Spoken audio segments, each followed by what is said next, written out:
शादी के महज 2 साल बाद संगीता और राहुल के रिश्तों में दरार आ जाती है, क्योंकि जो राहुल था वो 2 साल के बाद दारू पीना यानी शराब पीना स्टार्ट कर देता है। और ये सब एक दिन जो है संगीता देख लेती है। ये देख करके संगीता को बर्दाश्त नहीं होता और बस यहीं से बात बिगड़ने लगती है। दोनों में लड़ाई झगड़ा होने लगते हैं।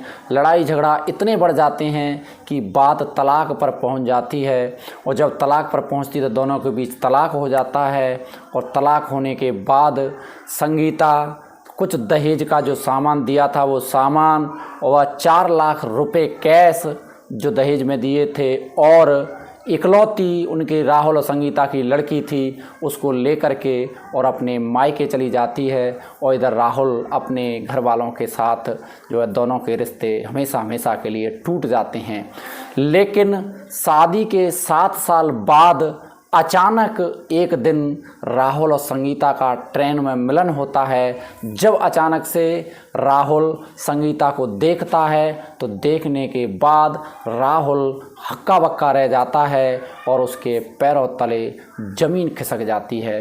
दोस्तों, आखिर क्या हुआ ट्रेन में, राहुल ने ऐसा क्या देखा, जो इस वीडियो के माध्यम से देखेंगे। लेकिन आगे बढ़ने से पहले वीडियो को कर दो लाइक और चैनल को कर दो सब्सक्राइब दोस्तों, जिससे मेरा हौसला बढ़ता रहे। आपसे मेरी यही रिक्वेस्ट है। नमस्कार, स्वागत है पारिवारिक इमोशनल घटनाओं पर आधारित story by Sudhir Tiwari channel में। राहुल और संगीता की शादी के बाद जब तलाक हो जाता है, तलाक होने के बाद 7 साल के बाद जब अचानक से राहुल और संगीता एक ट्रेन के माध्यम से मिलते हैं, संगीता के पिताजी की तबीयत ख़राब हो जाती है और वो दिल्ली में भर्ती होते हैं हॉस्पिटल में। तो वहाँ पर उसको देखने के लिए अपने पिताजी को संगीता जाती है और ट्रेन में बैठ जाती है। जैसे ही प्लेटफार्म से जब राहुल वहाँ पर चढ़ते हैं ट्रेन में, जिस डिब्बे में चढ़ते हैं उसी में संगीता बैठी होती है। और जैसे ही चढ़ के सीट पर बैठते हैं तो दोस्तों सामने वाली पर संगीता उनको नज़र आती है। जैसे ही संगीता नज़र आती है तो संगीता जैसे ही नज़र सामने देखती है उनको, तो संगीता अपनी नज़र को छुपा लेती है, अपनी नज़र को सामने से हटा लेती है। लेकिन जो राहुल होते हैं वो उनको देख करके और बहुत परेशान हो जाते हैं, क्योंकि जिस समय संगीता अलग हुई थी उस समय संगीता बहुत सुंदर थी, बहुत अच्छी दिखती थी, हष्ट पुष्ट थी। लेकिन आज दोस्तों फटे पुराने ऐसे हल्के बहुत ही और ख़राब से कपड़े पहनी है, साड़ी जो देखने में भी बहुत ऐसे पागलों जैसी लग रही थी। और दोस्तों बहुत ही हताश, निराश, परेशान, दुबली पतली। दोस्तों ये देख करके राहुल बहुत परेशान हो जाता है और उसका मन नहीं मानता। उनके बगल में एक लेडीज़ बैठी होती है, उनसे कहता है प्लीज़ आप थोड़ा साइड हो जाएं तो मैं यहाँ पर बैठ सकता हूँ। और वो वहाँ पर अपनी जगह पे उस लेडीज़ को बिठा देता है और संगीता के बगल में बैठ जाता है। धीरे धीरे करके वो संगीता से बात करने की कोशिश कहता है और कहता है कि आप कहाँ जा रही हैं, आप बहुत परेशान दिख रही हैं। तो संगीता पहले तो बोलती नहीं है, लेकिन जब बोलती है तो दोस्तों उसकी आंखों से अश्रुओं की धारा बहने लगती है। इतना रोने लगती है दोस्तों, इतना रोने लगती है कि मानो पहाड़ टूट गया हो। दोस्तों जब वो मंजर, जब वो दृश्य राहुल देखता है तो उसकी भी आंखों से आंसू आने लगते हैं। मैं अपने शब्दों में बयां नहीं कर सकता, इतने दोस्तों वहाँ देखने लायक मंजर होता है।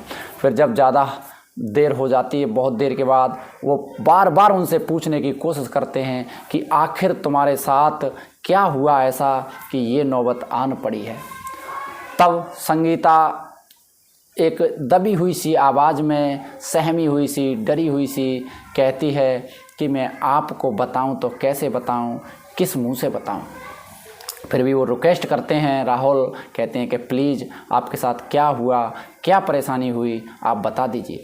तो वो कहती है कि मेरे पिताजी हैं जो हॉस्पिटल में भर्ती हैं दिल्ली, मैं बस उनको देखने के लिए जा रही हूँ, और आप कैसे हैं। तो वो कहता है कि मैं भी ठीक हूँ। उसके बाद दोस्तों वो पूछती है कि माताजी कैसी हैं, पिताजी कैसे हैं। तो राहुल कहते हैं माताजी का तो 2 साल पहले देहांत हो गया है और वो तो इस दुनिया में नहीं है। तो संगीता बड़ी परेशान होती है, कहती है पिताजी का भी देहांत हो गया है, अब मैं अकेला हूँ।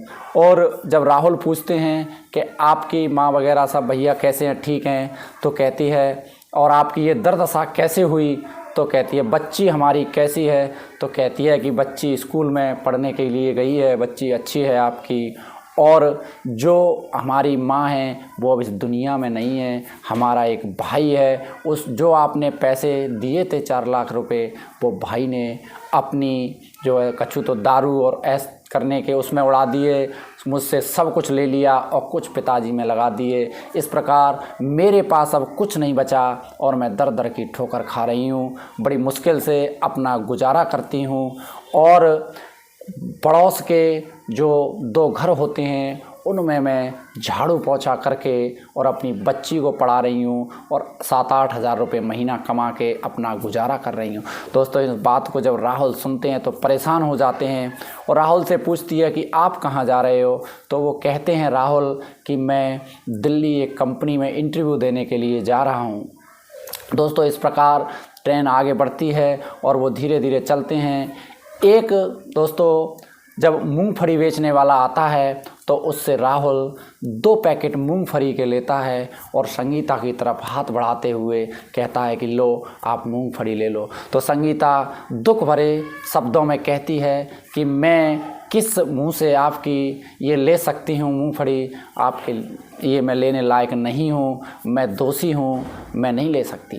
तो राहुल बड़ी रिक्वेस्ट करते हैं कि प्लीज़ इनमें कोई दिक्कत नहीं है और मेरी भी कुछ गलतियां थीं जिनके कारण हम अलग हुए, लेकिन ये तो आप ले लीजिए।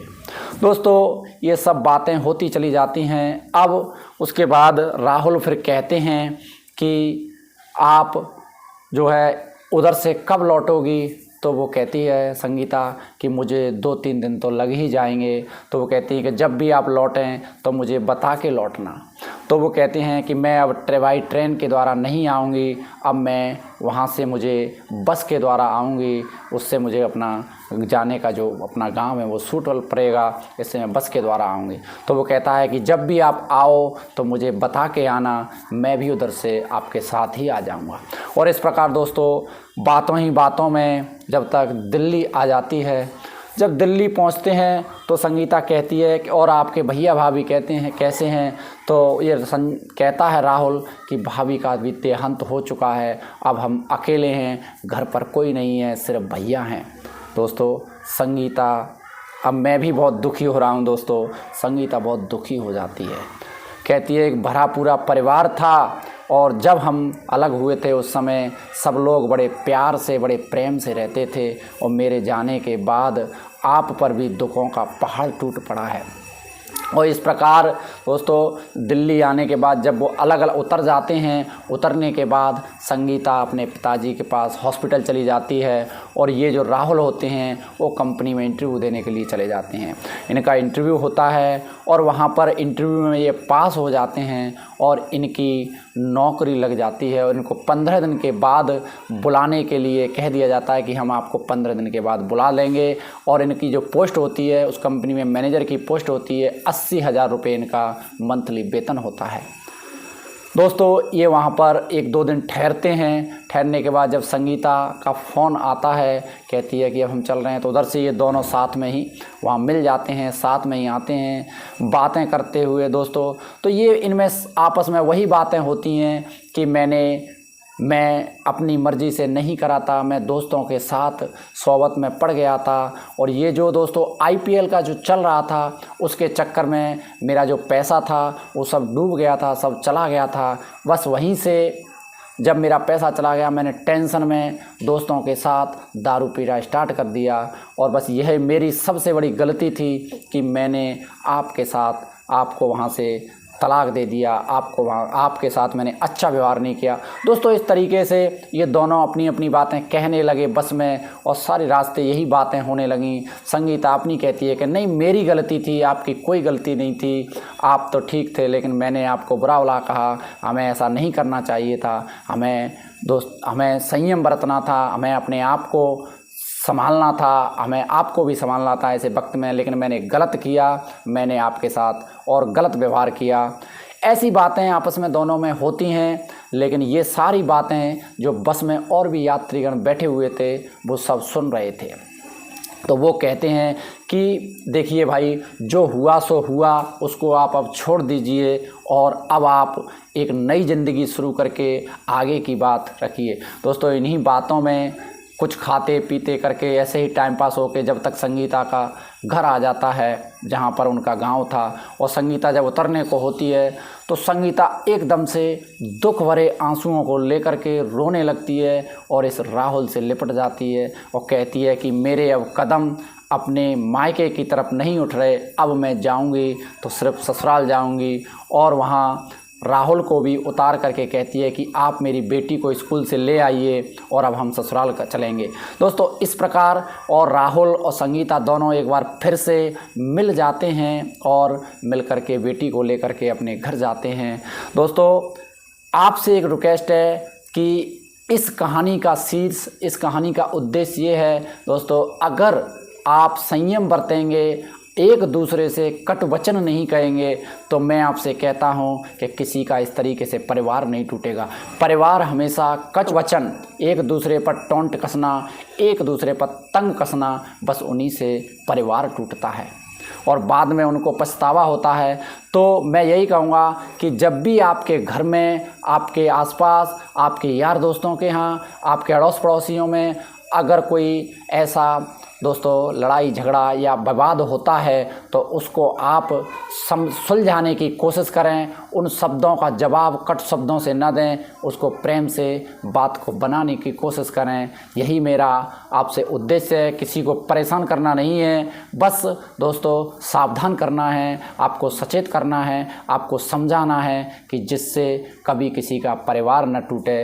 और दोस्तों एक कमेंट करके ज़रूर बताना कि ये कहानी के अंदर राहुल अपनी जगह सही था या संगीता सही थी या दोनों सही थे, ये कमेंट करके प्लीज़ ज़रूर बताना, और वीडियो को लाइक करना और चैनल को सब्सक्राइब कर लेना।